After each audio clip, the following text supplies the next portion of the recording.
Hello friends, welcome to our classes. मैं Upendra Pandey. Gas में जैसा कि आप लोग को automobile engineering mechanical fifth semester के चैप्टर फर्स्ट वाले में कुछ लेक्चर्स आपको नेक्स्ट क्लासेस में मिले थे, यानी कुछ टॉपिक के लेक्चर्स आप लोग को नेक्स्ट क्लासेस में मिले थे। आज का टॉपिक है, यानी कह सकते हैं ऑटोमोबाइल का वर्गीकरण किस प्रकार से किया गया है, इसके बारे में हम स्टेप बाय स्टेप बात करेंगे। तो यहाँ पे वीडियो काफ़ी हेल्पफुल होने वाली है, तो वीडियो लास्ट तक देखना है, तभी आप लोग को समझ में आएगा। तो वीडियो से बढ़ने से पहले अगर आप मेरे चैनल पर नए हो, चैनल को सब्सक्राइब नहीं किया है, तो चैनल को सब्सक्राइब कर लीजिए और सब्सक्राइब करते वक्त बेल आइकन जरूर प्रेस कर लीजिएगा।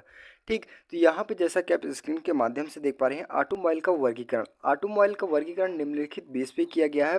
उनकी प्रयोग के आधार पर, उसकी क्षमता के आधार पर, उसकी बनावट के आधार पर, उनके एक प्रकार से यानी कह सकते हैं इनकी विभिन्न प्रकार की वर्गीकरण किया गया है। तो यहाँ पे जैसा कि आप लोग को फर्स्ट टॉपिक देख पा रहे हैं, प्रयोग के आधार पर ऑटोमोबाइल का सबसे पहले हम जानेंगे कि ऑटोमोबाइल होता क्या है।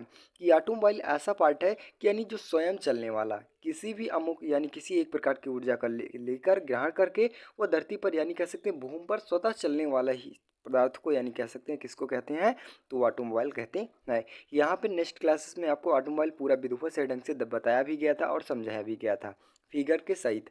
अगर वहाँ पे आप नहीं देखे हैं तो डिस्क्रिप्शन में प्लेलिस्ट की लिंक दे दी है, वहाँ पे आप जाके बात कर सकते हैं। तो यहाँ पे बात करें जैसा कि आप लोग को प्रयोग के आधार पर क्या हो गया, फर्स्ट आता है ऑटो साइकिल हो गया। ऑटो साइकिल का एक प्रकार से वो भी क्या है, हमारा ऑटोमोबाइल ही है। वहीं पे मोटरसाइकिल, अब क्या होता है कि मोटर मोटर चलाने के लिए किसी प्रकार का ईंधन की ज़रूरत होती है। तो उसमें क्या होता है कि या फिर पेट्रोल होता है या फिर डीजल इंजन हो जाता है, इसके ऊपर डिपेंड करता है। वहीं पे मोटरसाइकिल हो गया, स्कूटर हो गया, वहीं पे आता है कार के हो गई, फिर उसके बाद ट्रक और बसें हो गई। ये सब क्या होता है, एक प्रयोग के आधार पर किन बेस पे उनका प्रयोग किया जा रहा है, कौन सा यानी कौन सी ऑटोमोबाइल का प्रयोग किया जा रहा है। ठीक, वहीं पे नेक्स्ट बात करें तो ये क्षमता के आधार पर, अब क्षमता इसकी कैसे दें, एक प्रकार से उसकी कैपेसिटी कितनी होती है, यानी क्षमता कितनी होती है। तो यहाँ पे बात करें, क्षमता दो प्रकार की हो सकती है। या फिर वो भारी लोड सहन करने की वाली हो सकती है, या फिर हल्की लोड सहन करने वाली होती है। तो भारी लोड कौन कौन सी सह सकती हैं, तो ट्रक हो गई और बसें हो गई। ये सब क्या होती हैं, तो यानी भारी वाहन पर गाड़ियों वाले जैसे कह सकते हैं इसकी क्षमता होती है। वहीं पे बात करें हल्की परिवहन गाड़ियाँ कौन कौन सी होती हैं, तो कारें हो गई और जीपें हो गई। ये सब किस में आ जाती हैं, तो हल्की परिवहन गाड़ियों में आ जाती हैं। वहीं पे नेक्स्ट बात किया जाए तो यहाँ पे निर्माता और मॉडल के आधार पर, यानी कह सकते हैं किस प्रकार से उसकी डिजाइन की गई है, उसका नेम किस प्रकार से दिया गया है, इन सभी के आधार पर कौन सा किया गया है। तो यहाँ पे बजाज हो गया और रॉयल हो गया और रनफील्ड हो गया, होंडा हो गया। फिर नेक्स्ट आता है वहीं पे प्रीमियम हो गया, स्टैंडर्ड हो गया, मारुति हो गई। नेक्स्ट आता है टाटा हो गया, लीलैंड हो गया, फोर्ड और निसान हो गया। यहाँ पे क्या होता है कि एक प्रकार से उसकी ढांचा यानी कह सकते हैं उसके निर्माता मॉडल के आधार पर इसका ऑटोमोबाइल का वर्गीकरण किया गया है। ठीक, इससे क्या होता है कि इसमें ये नहीं पता चलता कि कौन सी गाड़ियाँ कौन सी हो सकती हैं, डीजल इंजन हो सकती हैं या फिर पेट्रोल इंजन। उसमें क्या होता है, उसमें निर्माता किस प्रकार से उसकी डिजाइन की गई है, इसके आधार पर इसका वर्गीकरण किया गया। वहीं पे बात करें नेक्स्ट आता है तो प्रयुक्त ईंधन के आधार पर। अब वहीं पे सबसे बात किया जाए तो प्रयुक्त ईंधन कौन सा ईंधन किया जाए, या फिर पेट्रोल हो सकता है या फिर डीजल हो सकता है। तो यहाँ पे पेट्रोल इंजन यानी कह सकते हैं पेट्रोल गाड़ियाँ कौन कौन सी आ जाती हैं, तो स्कूटर हो गया, मोटरसाइकिल हो गया, कारें हो गई। ठीक, आई होप गैस यहाँ पे आप लोग को जितने भी टॉपिक बताए गए एकदम इजी ढंग से समझ में होगा। अगर एग्जाम में भी क्वेश्चन पूछा जाता है तो आप पूरा स्टेप बाय स्टेप बता भी सकते हैं। वहीं पे डीजल गाड़ियाँ कौन कौन सी हो जाती हैं, तो बसें हो गई, ट्रकें हो गई और विशेष डीजल कारें हो गई। ये सब क्या होते हैं कि यानी कह सकते हैं इनके यानी ईंधन के आधार पर इनका ऑटोमोबाइल का वर्गीकरण भी किया गया है। वहीं पे पिंड शैली के आधार पर, यानी कह सकते हैं पिंड शैली किस प्रकार से वो गाड़ी बनाई गई है, ओपन है या फिर क्लोज है या फिर सामान्य रूप में है। यानी बंद गाड़ी कौन कौन सी आ जाती हैं, तो सलून हो गया, कूपे हो गई इत्यादि। ये सब गाड़ियाँ किस पे आ जाती हैं, तो बंद गाड़ियाँ, यानी कह सकते हैं शीशे वगैरह बंद किया जाने का ऑप्शन होता है। ऊपर यानी कह सकते हैं किसी प्रकार का आवरण लगा दिया जाता है, जिससे क्या होता है अनेक प्रकार के जो खतरे होते हैं, खतरे नहीं होने के चांसेस बहुत कम होते हैं। वहीं पे खुली कारें हो जाती हैं तो स्पोर्ट्स कार हो गई और कन्वर्टल कार हो गई। ये सब क्या होती हैं, कन्वर्टिबल कार हो गई।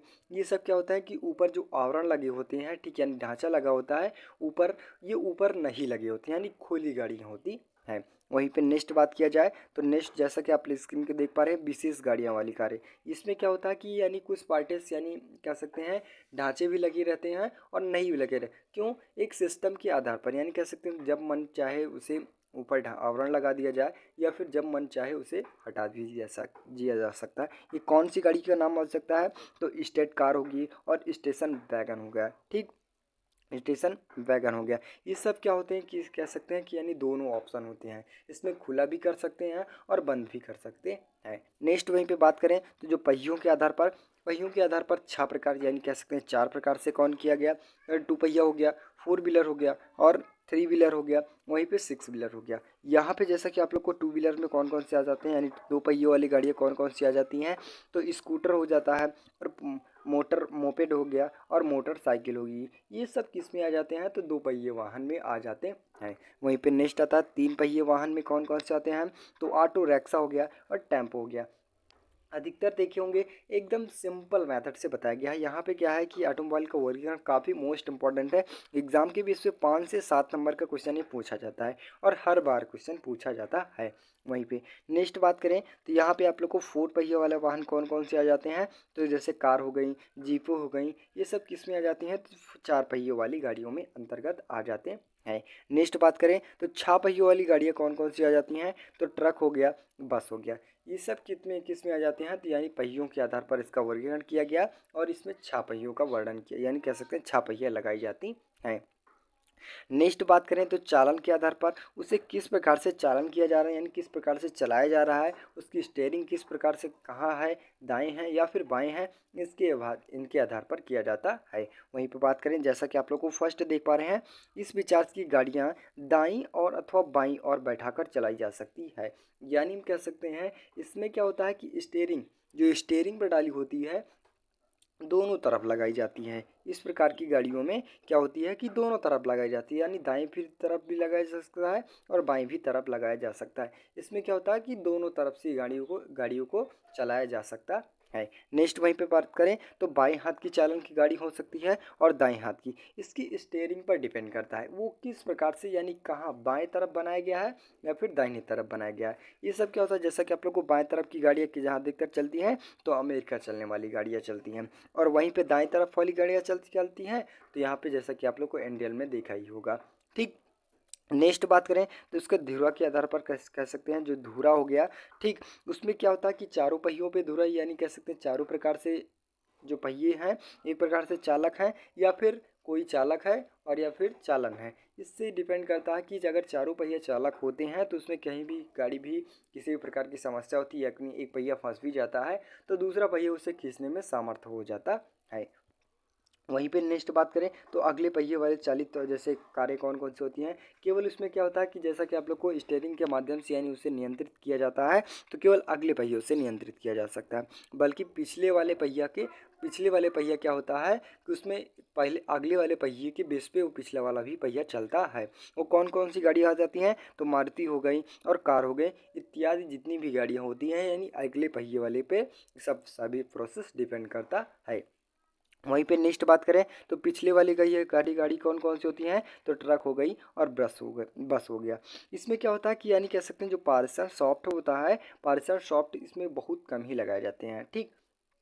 वहीं पे नेक्स्ट बात करें तो यहाँ पे सभी पहियों वाली चालित गाड़ी का जैसे कि आप लोग को जीप वगैरह हो गया या फिर आर्मी वगैरह की जो ट्रकें नहीं यूज़ की जाती हैं वो सब क्या होती हैं, सभी पहियों वाले चालक होते हैं। उसमें क्या होता है कि यानी सभी प्रकार यानी इंजन क्या होता है, चालक ही होता है, पहिया चालक होता है। वहीं पे नेक्स्ट बात करें तो पारेषण के आधार पर किया गया है। यहाँ पे पारेषण कौन कौन से हो सकते हैं, तो यानी रूट पारेषण यानी कह सकते हैं सड़कों में गियर बॉक्स लगाया जा सकता है। वहीं पे अर्ध स्वचालित यानी कह सकते हैं हाथ से परिचालन करने वाला गियर लगा सकता है।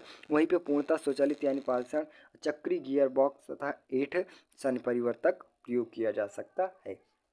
यहाँ पे पारेषण कौन 3 प्रकार के हो सकते हैं। सरकवा मेश गियर बॉक्स हो सकता है, या फिर हाथ से चलाने वाला गियर बॉक्स हो सकता है, और यहाँ पे स्वचालित गियर बॉक्स हो सकता है। इसमें क्या होता है कि यानी पारेषण के आधार पर इसका वर्गीकरण किया गया है।